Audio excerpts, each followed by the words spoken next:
guys, good morning. Magluluto nga pala po tayo ng sinigang na baboy. Mayroon po yung mayroon yung buto-buto.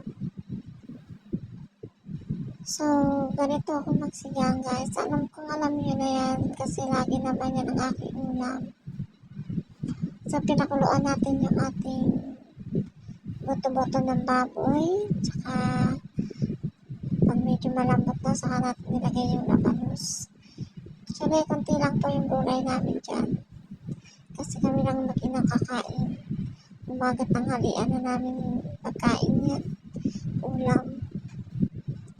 So, nilagyan ko lang din ng sibuyas. Sibuyas at saka kamatis. At saka asin. Para may kanting lasa naman yan. Magic sarap, hindi mawawala yan.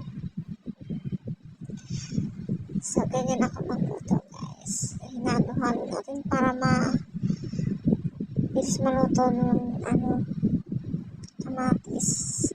So, tinakpan natin. Ayan na, malambot na yung kamatis. So, lalagay naman natin yung ating talong.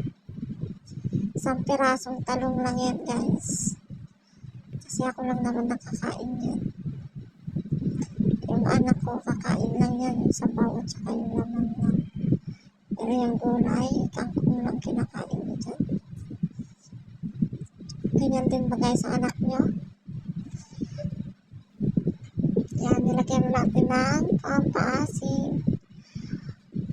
Sinigang with gabi yan. Para medyo malapot-lapot yung ating sabaw. Nalimutan kong bumili ng gabi. So, okay lang yun. Sa susunod na lang. Palambutin natin yung talong. Takpan natin ng yan guys. Para luto-luto ng talong. Yan. Ilang minuto lang yun. Mga 2 minutes lang siguro yun. Tsaka dinagyan na natin yung kangkong. Yung kangkong isang tali yan guys. Kasi kinakain din ng anak ko yung kangkong. Kaya dinagdagan ko na. Para marami siyang makain. Takpan ulit. Buksan ulit. Haluin ulit. Para mag-mix na sila. Ayan. Ganyan nga guys. Ganyan nga. Halo pa. Ayan. Ganyan. Ilipat mo sa kabila. Kasi nandun lang siya sa kabilang sulok. Lipat. Ayan. Ganyan dapat. Ayan. Imikos-mikos na yan.